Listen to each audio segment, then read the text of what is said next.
Hey there, story lovers. Welcome to Wingman Joker, where every story comes to life. Dive into captivating tales that will thrill, inspire, and entertain. If you enjoy the journey, don't forget to like, comment, share, and subscribe to join the adventure. 18. Qinghe. Qinghe's hand trembled slightly as she brought the teacup to her lips, savoring the warmth that seeped through the delicate porcelain. Her shop, filled with neatly stacked books and the faint scent of aged paper, was brightened by the sunlight pouring through the window. The gentle steam rising from the tea seemed to swirl in harmony with the rhythm of her thoughts, as if time itself had slowed to match her leisurely pace. Her gaze drifted to the window, where the city's chaos was visible. The laughter of children, the cries of merchants hawking their wares, the clattering of horse-drawn carts, all the familiar sounds of a mortal city busy with its daily routine.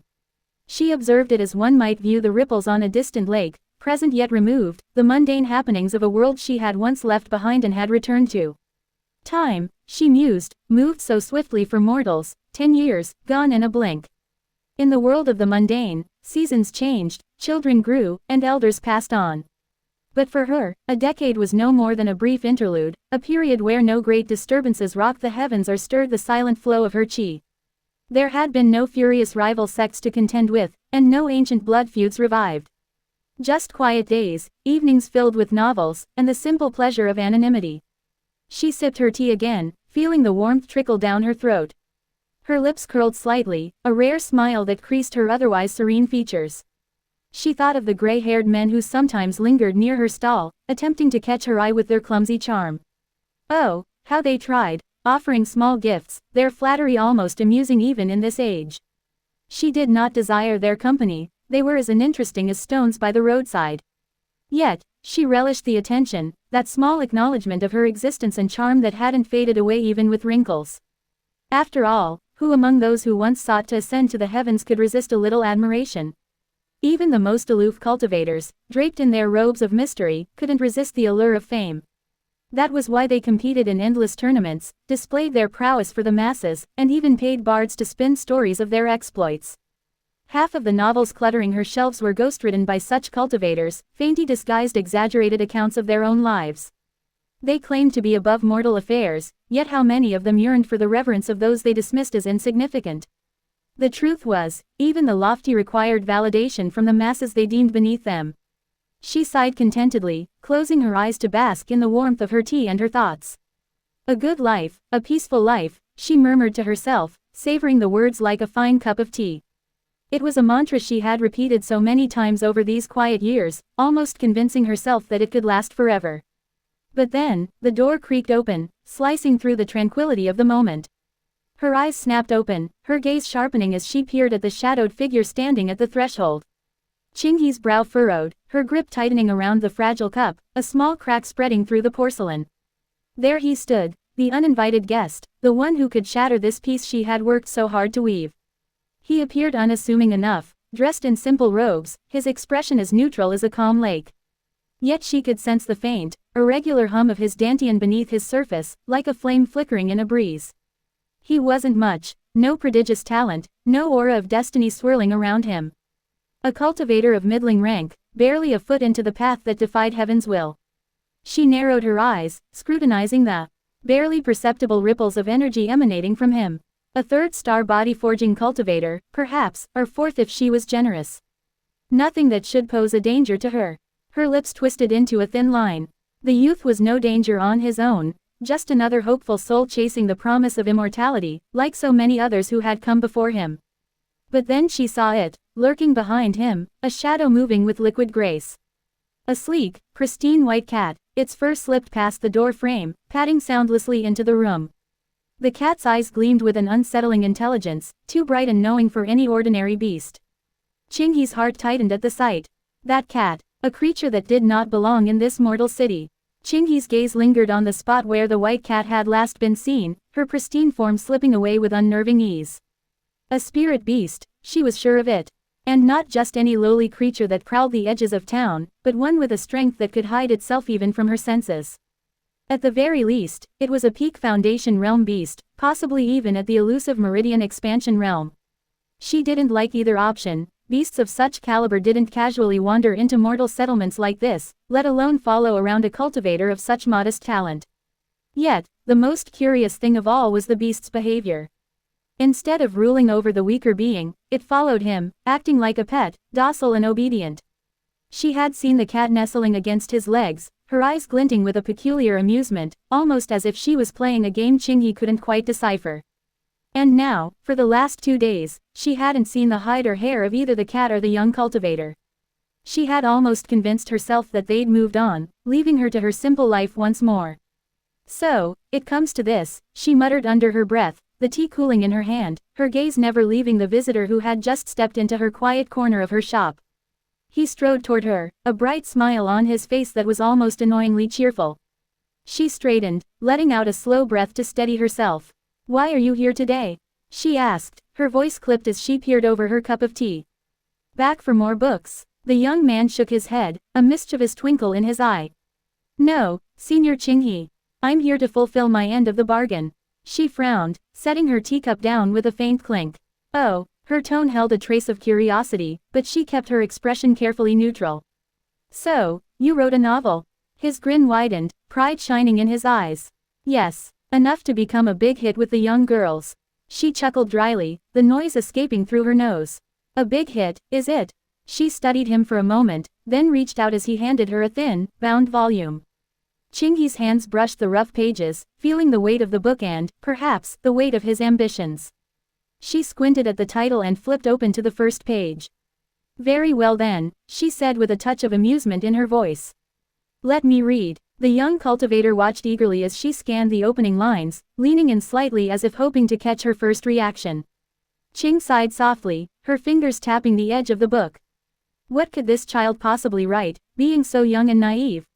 She wondered. Her mind drifted back to the tales she'd read over the decades, stories of grand battles, tragic love, and ascension to heights no mortal could fathom. Surely, he would not grasp the depth that such stories required. Yet as her eyes traced over the words, a flicker of surprise crossed her face. Her reading slowed, and she glanced up at him, a wry smile tugging at her lips.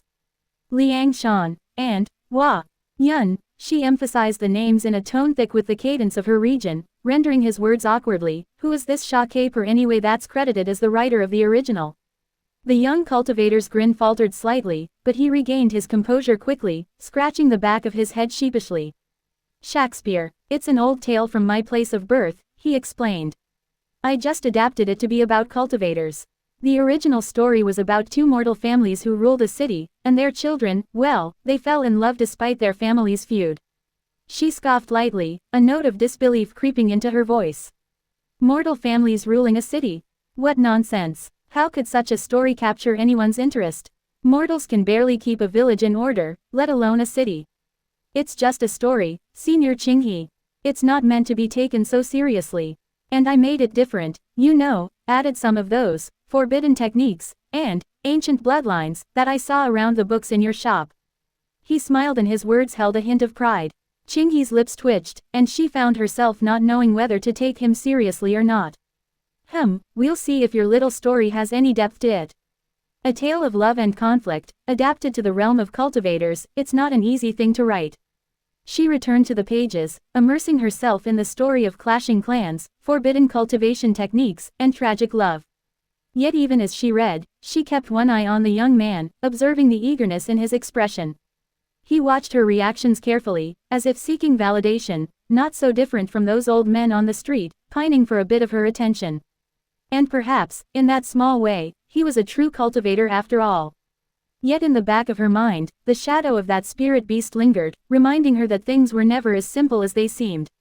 Qinghe adjusted her glasses, the faint flickering of candlelight casting shadows over her face as she began to read the first page of the young cultivator's manuscript.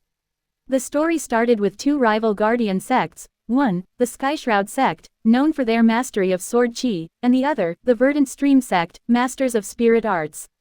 The protagonists, a young man from Skyshroud and a woman from Verdant Stream, met under a red maple tree that grew on the boundary between their sects. Despite the tension between their factions, the 2 found themselves drawn to one another, their chance meetings turning into whispered conversations about the nature of cultivation, their dreams, and the harsh duties they bore for their respective sects. Qinghe smirked as she read this part, recognizing the telltale signs of a budding romance, laced with the tension of forbidden encounters. It was the kind of tale that drew in young hearts, the thrill of love crossing boundaries. As she read further, the sect elders grew suspicious of their young disciples' secret meetings. The lovers, caught between loyalty to their sects and their feelings for each other, decided to meet one last time under a legendary maple tree. The young cultivator wrote of a moonlit night, where spiritual energy shimmered around them, and the air was thick with unspoken words and regrets. He captured the scene well, she had to admit. His prose managed to evoke the coldness of the night and the warmth of their last embrace. But, as such stories go, tragedy soon followed. The elders of the Skyshroud sect struck first, unleashing a storm of sword chi that tore through the forest where the two met. Not to be outdone, the Verdant Stream elders retaliated with devastating spirit arts, turning the moonlit scene into a battlefield of clashing auras. The couple tried to escape the carnage, but their enemies would not relent. With a final, desperate use of forbidden techniques, they turned their power inward, choosing to end their own lives rather than let the sects tear them apart. As she reached the last lines, describing their hands clasped together, their chi fading like the last breath of the maple leaves around them, Qingyi realized her tea had long grown cold. She set the manuscript down, feeling the heaviness and bittersweetness of the story settle in her chest.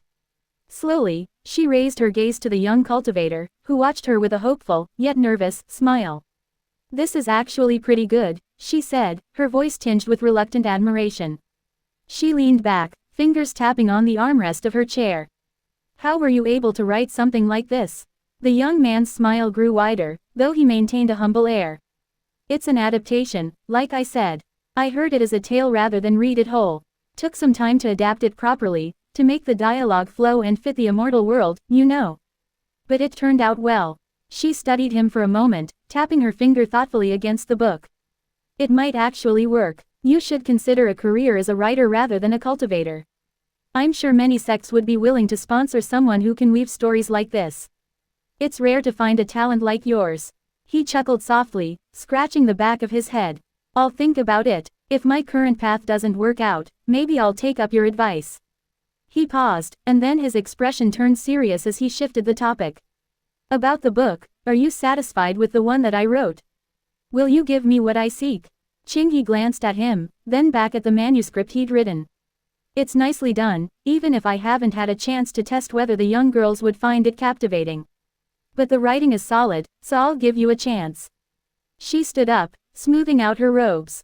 "Besides, I found a book that might interest you. Come with me." She led him to a narrow stairway at the back of the tea shop, the wooden steps creaking softly beneath their feet. The white cat appeared again, slipping through the shadows to follow them, its eyes glinting with that same amused intelligence. The young man followed her, his curiosity piqued as they made their way to a small room, where a worn bookshelf stood against one wall, filled with ancient tomes. She motioned to a simple chair by a small table. "Sit, and don't touch anything," she warned, casting him a stern look before turning to search through the bookshelf. He sat obediently, watching as she thumbed through dusty scrolls and leather-bound volumes until she found what she was looking for. Carefully, she pulled out a thin, worn book and placed it in his hands. "I think this one might be to your liking," she said, her tone softer than before as if a hint of nostalgia touched her words. "But remember, I don't give out my treasures lightly." With that, she left him in the room, heading back down the creaking stairs. As she reached her desk again, she couldn't help but glance once more at the manuscript he had left behind. She traced a finger over the cover, considering the young man's story.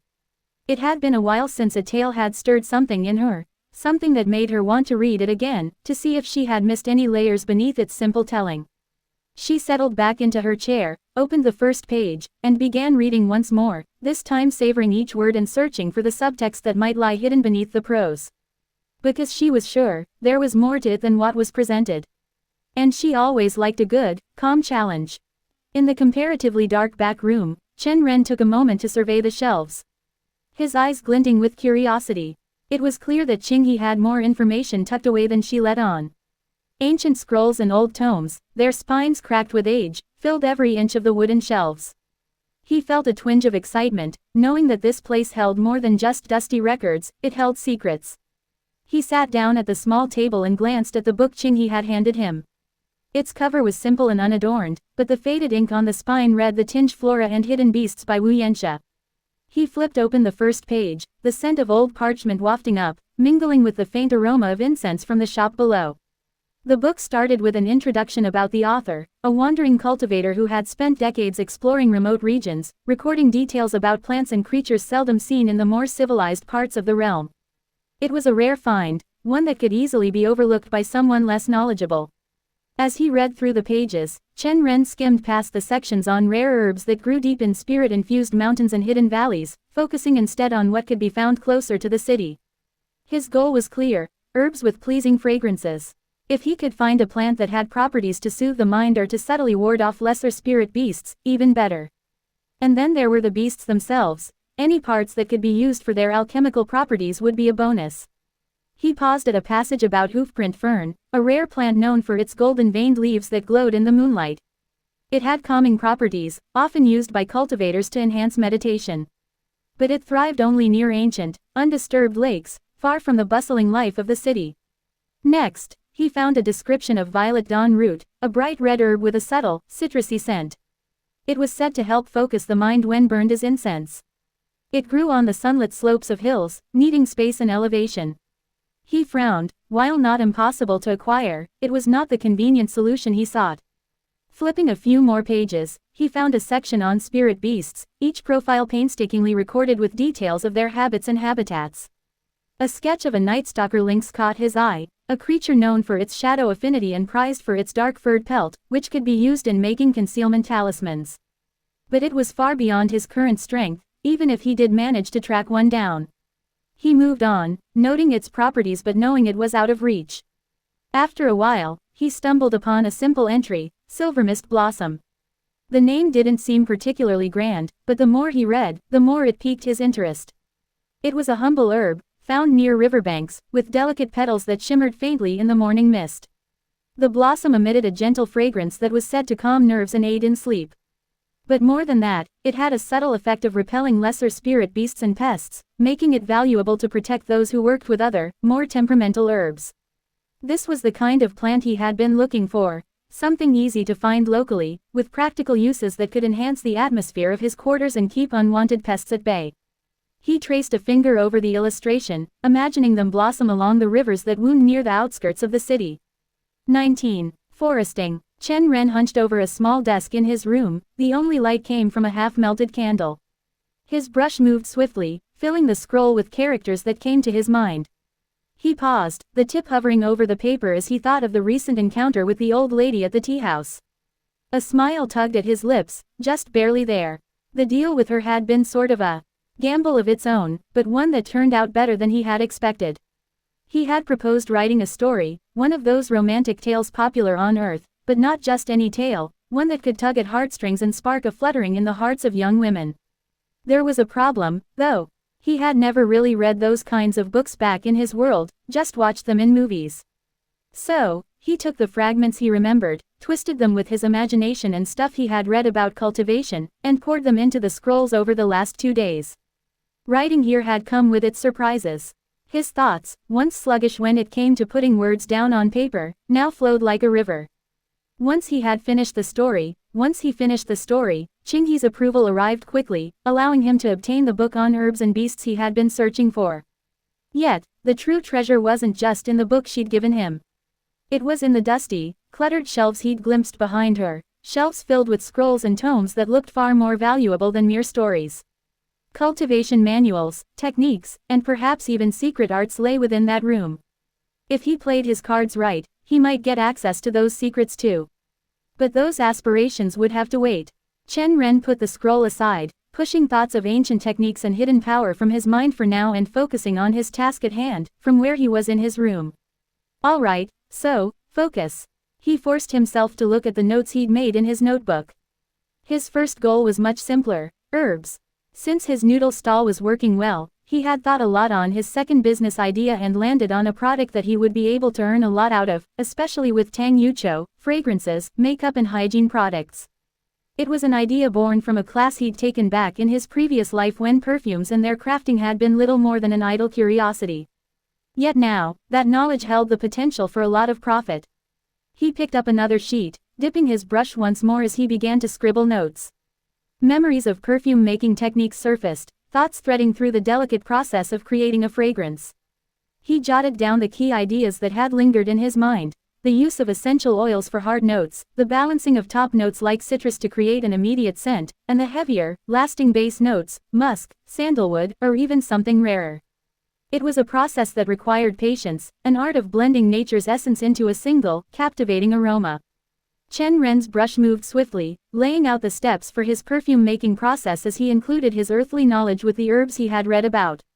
He wrote about selecting top, middle, and base notes that he thought would fit, whispering lily for the initial burst, Martha wood for depth, and silvermist bloom to anchor the blend. He detailed how to combine them, starting with a few drops of each in a small bottle, adding alcohol to carry the fragrance, and letting it rest for days to meld the scents. He noted the importance of testing the mixture on the skin, adjusting with more alcohol if too strong, and recording each variation to refine what he'd have made. A faint, high-pitched sound cut through his focus, like the creak of old wood or the whisper of an unseen presence. Chen Ren's hand stilled, his breath catching in his throat as his senses sharpened. His gaze darted around the murkily lit room, the tension coiling through his muscles like a spring. Did one of the creditors send an assassin after me? No, it shouldn't be. But I still need to check. He slowly pushed back from the desk, his eyes scanning the corners, each shadow stretching longer than it should under the wavering candlelight. The silence hung heavy, every beat of his heart echoing in his ears. Then, he spotted the source of the sound, a small, scraggly rat, scuttling along the edge of the room, its tiny claws scraping against the wooden floor. Chen Ren exhaled, a breath he hadn't realized he'd been holding. He leaned back, feeling the tightness in his shoulders ease. The rat was a scrawny creature, its fur matted and rough, the pale light casting shadows over its twitching whiskers. It paused for a heartbeat, its tiny eyes glinting like dark beads in the candlelight as it met Chen Ren's gaze. A cornered look passed between them, one of primal fear on the rat's part and a flash of something else, a sudden whim, in Chen Ren's. He stood up slowly, the wooden chair creaking beneath him. His lips twisted into a grin. I didn't know I had rats in my room, he muttered, brushing a loose strand of hair behind his ear. Then, an idea took root, his grin widening. Maybe I can try catching it, as a treat for that high and mighty cat. He chuckled under his breath at the thought and, without further hesitation, lunged toward the rat. But the rat, sensing the danger, moved at a godly speed. It darted between his legs, slipping past the edge of the desk, and scrambled over a stack of scrolls piled in the corner. Chen Ren, not to be outdone, dove after it, his fingers just brushing against the coarse fur before it wriggled free, leaping toward his bed.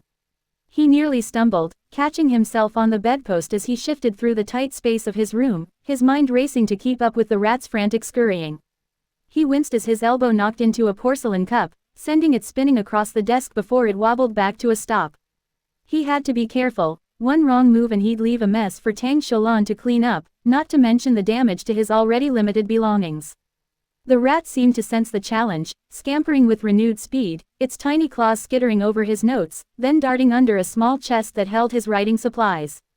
Chen Ren huffed in frustration, quickly closing the distance, leaping to block its path. For a moment, they both froze, Chen Ren, with his arm outstretched, and the rat, quivering in the corner. With a final quick motion, he managed to trap the creature beneath his hands, feeling it squirm against his palms. He grinned, ready to praise himself for the little victory, but then a voice from the doorway cut through his moment of triumph like a blade. What are you doing, human? It was a low, annoyed tone, carrying the unmistakable haughtiness of a creature who had seen far too many years to be amused by such antics.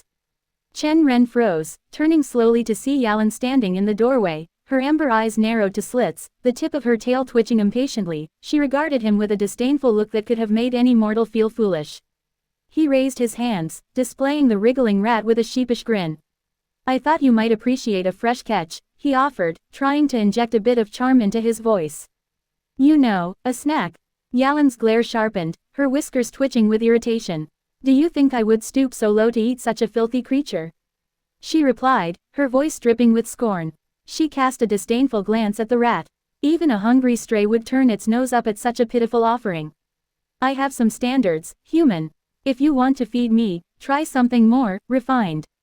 I'd rather eat mud than a rat. Chen Ren flinched, his shoulders sagging as he sighed and released the rat, which immediately darted away, disappearing into a crack in the wall. He watched it vanish with exasperation and amusement, muttering under his breath. Well, I tried my best for you, you know. Yalan, however, only smirked, a flash of amusement in her eyes that quickly turned serious. She flicked her tail toward the door. If you truly wish to be useful, stop playing with vermin and start moving. We need to make our way to the forest and return before midnight.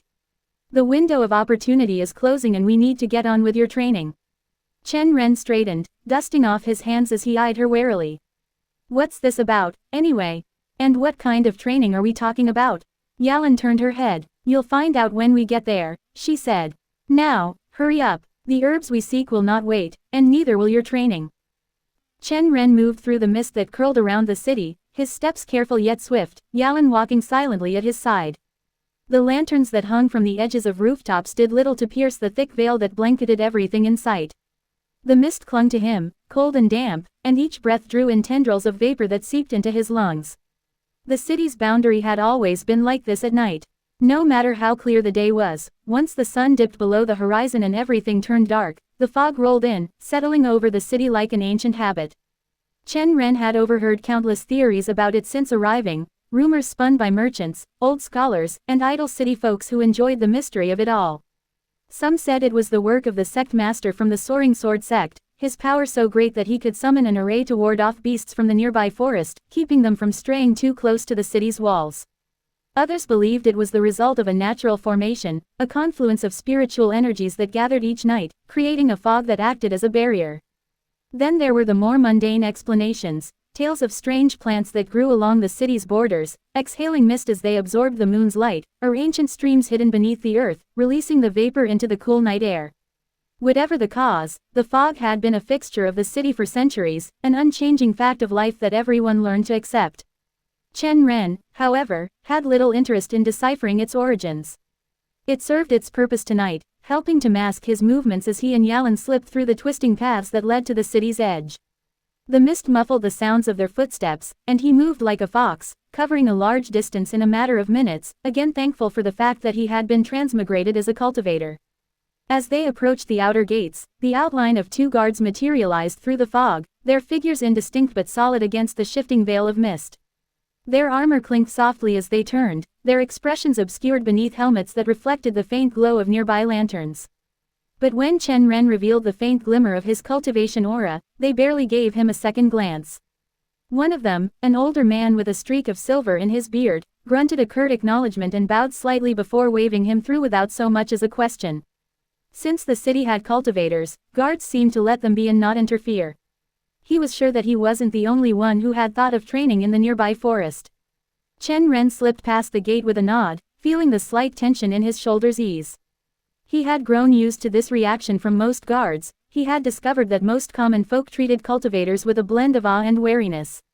It was a small advantage, but one he'd learned to use well. The mist beyond the gate was thicker still. He could barely see through the thick fog. But he knew that the forest should be in the distance. Chen Ren's breath formed soft clouds before him, mingling with the drifting vapor as he trudged forward, Yalan moving with unerring grace beside him. Keep up, Yalan said, her voice a low murmur that barely disturbed the quiet. We don't have time to waste. If we delay too long, we'll miss our chance. Chen Ren gritted his teeth, adjusting his stride to match her pace. The mist wrapped around them, swallowing the city behind and leaving only the path ahead. He moved deeper into the forest, the shadows shifting around him as the mist thinned, replaced by the looming silhouettes of ancient trees. He had initially planned to gather the herbs in the morning when the sun would illuminate the undergrowth, making the search easier. But Yalan had insisted on venturing out at night, her reasoning delivered with her usual disdainful tone. According to her, training under the moon's glow would force him to adapt to the challenges of nighttime. Nocturnal beasts often come out during this hour, and if he was going to learn how to deal with cultivation shenanigans, it was important to fight them. Nocturnal beasts have their dangers, she had said, her tail swishing with a faint hiss through the air. Many of them become stronger under the moon's lunar chi, their instincts sharper. It's the perfect time for training. Besides, no one will be around to interrupt us. Chen Ren had reluctantly agreed, knowing that she had a point. Moreover, nighttime brought out not only predators that moved with deadly grace, but also certain plants to bloom, herbs that hid their true qualities during the day, their petals and leaves only unfurling in the moonlight to release their potent essence. He had a few of such herbs in his list, and if he wanted to make a perfume that could truly captivate people, he needed to gather them.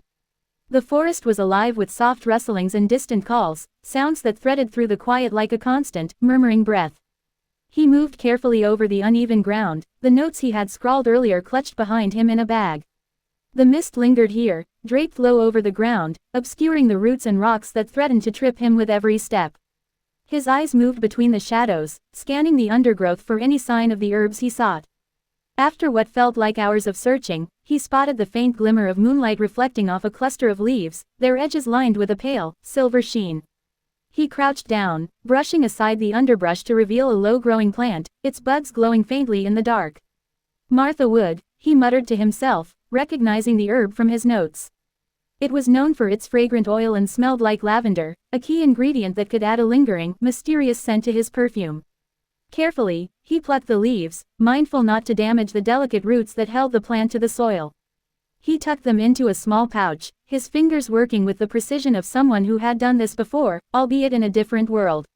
He straightened up, his gaze sweeping the shadows again, his ears straining for any signs of movement. With Yalan by his side, Chen Ren didn't feel the same sense of dread he might have if he were alone. She rarely showed it, but he could sense her power, a quiet, coiled strength beneath her haughty demeanor. If something truly dangerous emerged, he knew she could handle it. It allowed him to focus on his task without constantly looking over his shoulder, without that creeping fear that something might be stalking him through the darkness. He found another herb tucked near the base of a twisted tree, its flowers closed like tiny fists, waiting for the moonlight to coax them open. This one, a whispering lily, was known for its faint, almost ethereal scent that could lend a subtle layer to his creation. He gently harvested the blossoms, placing them next to the other leaves in his pouch. Satisfied with his progress, he started toward a small riverbank nestled deeper in the woods. He simply followed the waters, trying to find what he needed, silver mist bloom.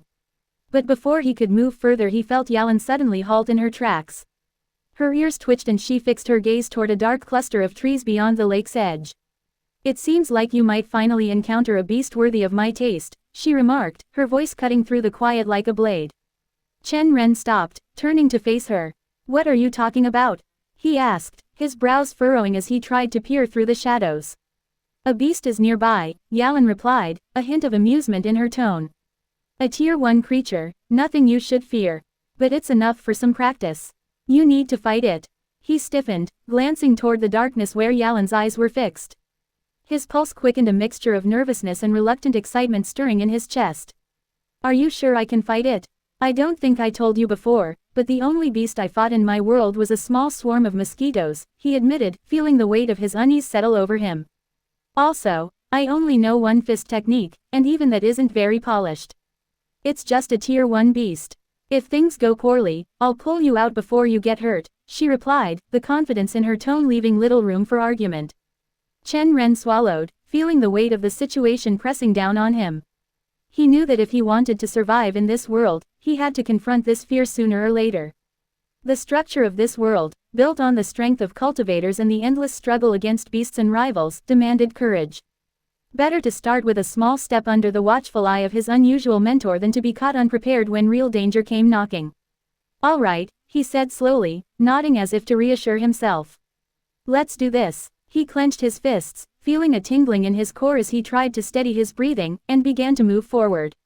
They moved deeper into the forest until the trees began to thin, following the shimmering surface of the river.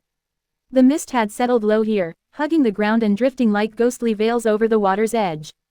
But what drew Chen Ren's attention wasn't the serene view, it was the grisly scene unfolding just a few steps from the shore. Near a cluster of gnarled roots that twisted into the water, a creature crouched, tearing into the carcass of a normal deer with savage hunger. It resembled a rat and was nearly as large as a wild boar, its matted, bristling fur slick with dark stains of fresh blood. Its long, crooked teeth gleamed in the moonlight as it dug into the flesh, muscles rippling beneath its coarse hide with every vicious bite. Tufts of fur were missing in places, revealing patches of rough, scarred skin, as if it had survived countless brawls in its time. Its eyes, small and beady, glowed with a faint red light, casting an eerie reflection on the bloodied ground around it. Even crouched over its meal, the creature exuded a wild, untamed ferocity, the scent of blood mingling with the damp air, sharp enough to make Chen Ren wrinkle his nose. The deer lay limp beneath the monstrous rat's claws, its legs bent at unnatural angles, neck twisted and broken. Chen Ren swallowed hard, his breath catching as he tried to keep his voice steady. This thing is really tier 1? He asked, his gaze flicking nervously from the rat beast to Yalan. It looks tough. Yalan, perched on a nearby rock with a bored expression, simply flicked her tail and gave him a sidelong glance.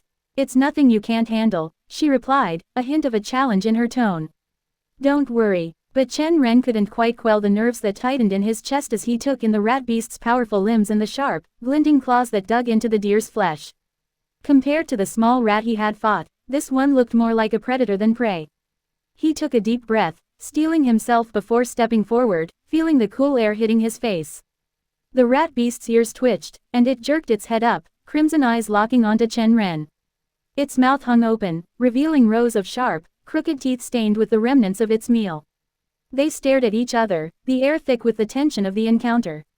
The creature's nostrils flared as it took in his scent, and for a heartbeat, everything was still, just the faint rustle of leaves and the quiet lap of water against the shore. Then, with a guttural snarl that seemed to rattle the very trees, the rat beast lunged. It moved with a speed that belied its bulky frame, a blur of matted fur and flashing claws. Chen Ren's breath hitched, and his feet seemed to root themselves to the spot as he watched the mass of muscle and fangs hurtling toward him, his mind going blank with the sudden rush of terror.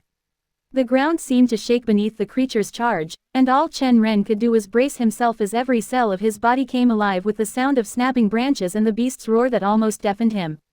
20. Spicy herbs. The air seemed to thicken as the rat beast charged, its claws scrabbling across the rocky ground.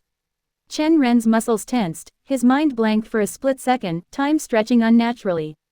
Fear prickled at the edge of his thoughts, locking him in place. He could almost hear the rhythmic pounding of his own heartbeat as he froze, watching the beast bear down on him. But then, a stray thought broke through the haze, move. Electricity crackled around his fists as he snapped out of his stupor, and with a forceful exhale, he drew upon the power of the thundering fist, a technique he'd drilled countless times. His right arm whipped forward, muscles straining, and his fist collided with the rat's bony shoulder. A shockwave of energy burst from the impact, throwing the rat several feet backward, its body skidding across the dirt. Chen Ren's breath came in sharp gasps, and he glanced down at his fist, still tingling with residual energy. Surprise lit up his face. So this is thundering first. But before he could dwell on the thought, a sharp voice cut through his reverie. Focus. The blood snout isn't finished yet. It was Yalan's voice, stern as always, her amber eyes locked on the struggling beast. Blood snout, so, that's what this ugly thing is called. His gaze snapped back to the rat, just in time to see it push itself up from the ground, its bloodshot eyes fixed on him. It let out a high-pitched screech that echoed through the trees, its rage palpable. Without a moment's hesitation, it charged at him again, the ground trembling beneath its heavy footfalls. Chen Ren felt the rush of panic claw at him but forced it down, inhaling deeply. He clenched his fists, letting the lightning cool around his legs. The air around his calves crackled, and in the blink of an eye, he moved, his body disappearing just as the rat's claws slashed through the empty space where he had stood. Chen Ren reappeared several paces away, lightning still crackling around his legs. This was lightning step, a movement technique that he had practiced in the back alleys of the city, a technique that channeled lightning through the body, making him as quick as a lightning flash. The previous Chen Ren used it often, hence, despite his lack of practice, his body seemed to remember the rhythm of it, every muscle attuned to the technique's flow. He dashed to the side, blurring into motion, leaving arcs of electricity trailing behind him. The blood snout's claws slashed at him again and again, but each time, they met only the empty air. With every dodge, Chen Ren countered with a strike, his fist slamming into the rat's body, the impact ringing through the forest like distant thunder. Yet, even as his attacks connected, a sinking realization grew in his mind. Each punch drove the rat back, but its tough, bristly hide absorbed the brunt of his blows. Bruises formed beneath its fur, but the beast barely slowed, its rage driving it forward through the pain. Chen Ren risked a glance towards Yalan, his unspoken plea for guidance clear in his eyes. But she simply watched from the shadows, her expression unreadable. She shook her head, a silent message, "This is your battle." His thoughts swirled as he ducked under another wild swipe from the rat. What am I doing wrong? The thundering fist technique was supposed to be a powerful, decisive blow, one that could shatter bones and rend flesh. Yet, his attacks barely seemed to scratch the surface of the bloodsnout's defenses. He could move swiftly with lightning step weaving through its attacks like a dancer amidst a storm, but speed alone wasn't enough. Another exchange, and this time, he could feel the strain in his muscles, the growing fatigue of maintaining the lightning coursing through his legs. He gritted his teeth, pushing through the exhaustion. A thundering fist should be devastating, not just pushing a beast back. The realization stung. He was failing to channel the true essence of the technique, unable to draw out the full power that should have existed behind each strike. His movements slowed, and the rat sensed it, lunging with renewed ferocity. And as its claws grazed his cheek, drawing a thin line of blood, Chen Ren's mind sharpened. He could feel the raw energy flickering within him, untapped and wild. I need to channel it, direct it, or this fight will end in blood, my blood. Chen Ren's mind raced, recalling the manuals he had painstakingly studied. Thundering Fist wasn't just about brute force. It was about control, about channeling the energy with precision, not letting it scatter wildly around his fists. Until now, he had merely been releasing bursts of electricity with each punch, the power dispersing before it could pierce through the target. The realization hit him like a jolt of his own technique. I need to focus on it. Condense the energy into a single point, then let it explode. As the thought crystallized, he looked up to find the blood snout charging at him again, its bloodied eyes gleaming with fury that could have killed Chen Ren if it had power. But this time, he was ready. He sidestepped the creature's lunge with the speed of his lightning step, the world blurring for a split second as he vanished from its path. With a surge of energy, he propelled himself upward, leaping over the rat's gnashing teeth and clawed limbs. Twisting midair, he turned to face its exposed back, gathering the lightning into his palm. With a deep breath, he let the energy concentrate, feeling the charge intensify until his entire arm buzzed with barely contained power. The air around his hand crackled, the sound like a rumbling thunderstorm. Thundering Fist. He thrust his hand forward, releasing the technique in a blinding flash of blue and golden light. Electricity arced out, a condensed, crackling bolt that struck the blood snout directly in the back. A sharp, sizzling noise filled the air as the lightning surged through the beast's body, its muscles seizing violently. Then, with a sickening sound, a portion of its chest exploded outward in a spray of flesh and blood. The rat's shriek was cut short as its body crumpled to the ground, twitching before finally lying still. Chen Ren landed lightly, his feet crunching on the wet ground. He stared at his hands, electricity still sparking faintly from his fingers. Awe flickered in his eyes, but when he looked down and saw the blood and gore splattered on his palms and staining the edges of his robes, a wave of nausea hit him like a punch to the gut. He stumbled back, swallowing hard, and turned toward the nearby lake. Kneeling at the water's edge, he plunged his hands into the cold, clear water, scrubbing away the sticky remains with frantic motions. His stomach twisted, the taste of bile rising in his throat. He focused on the sensation of the water, trying to drown out the memory of the flesh peeling off under his attack. Yalan approached him, her steps soundless on the forest floor. She sat down gracefully by the lake, watching him, her eyes were squinted in amusement as she licked her paw. I'd rate that a 4 out of 10. Chen Ren paused, water dripping from his fingers. 4 out of 10, seriously, why so low? He shot her an incredulous look, half expecting some sort of praise. Yalan flicked her tail, her expression unchanging. You took too long to figure out the proper way to use the technique. A lowly beast like that shouldn't have been able to push you so far. And then you nearly vomited at the sight of a bit of gore. How will you handle tougher beasts? Not to mention, you ruined the carcass. A blast like that makes it nearly inedible. Chen Ren blinked, turning to look at the mutilated rat's corpse lying by the water's edge. A shiver ran down his spine at the thought of eating something so grotesque. He glanced back at her, his expression incredulous. You would actually eat that thing? Yalan gave him a small, enigmatic smile. Of course, if you cook it, that is.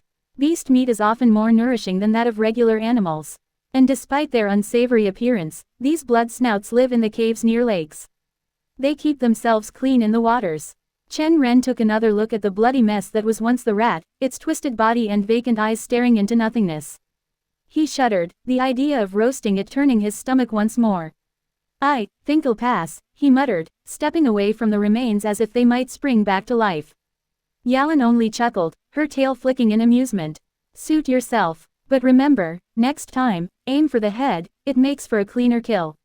Chen Ren wiped the last of the blood from his hands and stood up, casting one more wary glance at the rat's mutilated corpse. With a deep breath, he turned his focus to the task that had originally brought him into the forest, gathering herbs. The moonlight filtered through the trees, illuminating the silver-green leaves of a plant he recognized. Its flowers had a faint blue hue, and as he reached down to pluck a few, he brought one to his nose, inhaling its soft, earthy scent. The fragrance was subtle yet refreshing, carrying a hint of sweetness. He found himself smiling, thinking, this would make a decent perfume. It was a strange thought amidst the chaos of battle, but he'd always been intrigued by the simple things. He tucked the herb carefully into his satchel, stretching his arms and rolling his shoulders. The tension of the fight melted away, replaced by a sense of relief. Well, that's that, job's done for today, he muttered, stretching his limbs. As he turned to head back, Yalin's voice cut through the night air. And what about those spicy herbs you were talking about back at the tea stall? She glanced at him with a raised brow, her eyes glinting with curiosity. Chen Ren paused, then snapped his fingers as if just remembering. Oh, those aren't for perfume. I wanted to get those herbs to experiment with, try turning them into a sauce. Yalin tilted her head, a curious expression crossing her feline face. A sauce, she echoed, as if tasting the unfamiliar word on her tongue. Chen Ren nodded eagerly, a hint of excitement creeping into his voice. Yeah, it's something you pour over food, like noodles, to give it more flavor. I think if I get the right balance of spice and seasoning, it could really take off. It might even be a hit in the city. Yalin's eyes narrowed as she considered his words. Spicy herbs, those are usually burned around campsites to ward off beasts. I'm not sure how much of their heat humans can actually tolerate. She spoke matter-of-factly, her tail twitching as she gauged his reaction. Chen Ren laughed, shrugging lightly. That's why I need to experiment. Find the right blend, you know. But I haven't seen any of those herbs near the lake. He glanced toward the deeper, shadowy parts of the forest. According to what I've read, they grow deeper in, near a cliffside. I've also heard that stronger beasts roam around there, which, well, might be a problem. But I don't want to travel further tonight. I'm tired, and it's been a long day. Yalin arched her back, stretching gracefully as she looked up at him with a knowing smile. So, you want to keep up with your training then? Her tone held a playful challenge. Chen Ren glanced down at his fists, still tingling faintly with the lingering sensation of power coursing through them. He met Yalin's gaze and nodded slowly, a small grin tugging at the corner of his mouth. Yeah, I do. As gross as that fight was, it was fun too. There's a thrill in using my techniques, testing my limits. It's one thing to have power, but using it is a whole different matter. In the city, I can barely let loose. Yalin's smirk widened, and she padded closer, her tail swaying behind her like a pendulum. Good, then I'll make sure to train you well. I wouldn't want my student to embarrass me by struggling with a mere rat beast again. Chen Ren rolled his eyes, but a hint of warmth seeped into his expression. Sure, just don't push me too hard, or I might end up needing those herbs to treat my wounds instead of using it for cooking. Yalin's laughter echoed softly through the forest, a surprisingly melodious sound. Rest for now, then. But don't think you'll be slacking off next time we're out here. With that, she turned and slinked away, disappearing into the shadows between the trees. He knew she wasn't going too far away, too used to having an eye on him always. Chen Ren exhaled, his smile fading into a thoughtful expression as he glanced deeper into the forest where the spicy herbs, and greater challenges, awaited. He'd have to face those soon enough, but tonight, he let the tension melt from his shoulders, savoring the cool night air. Tang Yucho sat at the large mahogany table in her room, her fingers tapping impatiently against the wood.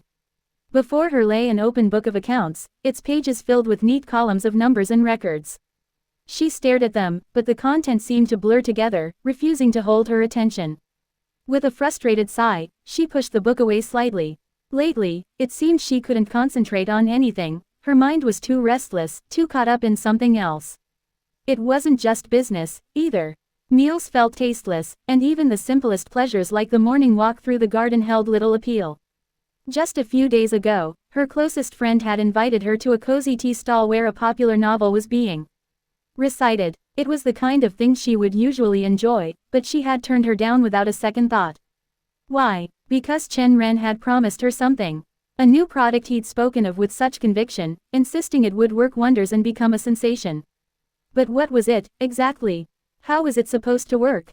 He had never elaborated, and she hadn't thought to ask at the time, thinking he'd reveal it soon enough. Now, that curiosity had become a constant itch, gnawing at the edges of her thoughts. Why hasn't he shown up yet? What could he possibly be doing that's taking so long? Her fingers stilled their tapping, and she muttered under her breath, is he not going to show up at all? Frustration tightened in her chest, and she pressed a hand against her forehead, her brow furrowing deeply. If he's tricked me again, I swear I'll have father kick him out for deceiving me. The idea brought a bitter satisfaction, but beneath it, an unfamiliar twinge of disappointment. She hated feeling like she was waiting on someone, especially Chen Ren of all people. As she was caught up in her thoughts, a sudden knock at the door startled her. She straightened, smoothing her robes as her maid poked her head in. Miss Yucho, young Master Chen Ren is here to see you. Tang Yucho's eyes widened in surprise. Send him in, quickly. The maid nodded and withdrew, leaving the door ajar. A moment later, Chen Ren stepped into the room, his expression relaxed. At his hip, a small pouch was tied securely, its contents hidden but somehow intriguing. Tang Yucho's gaze immediately locked onto the pouch before flicking back to Chen Ren's face. So, are you here with the product you promised? She demanded, a hint of sharpness in her tone that masked the curiosity bubbling beneath. Chen Ren smirked slightly and gave her a nod. Obviously, I wouldn't break a promise, would I? His tone was casual, but there was a glint in his eyes that made her heart skip a beat. Tang Yucho leaned forward slightly, her impatience returning tenfold. At last, she thought, trying to keep the eagerness from showing on her face.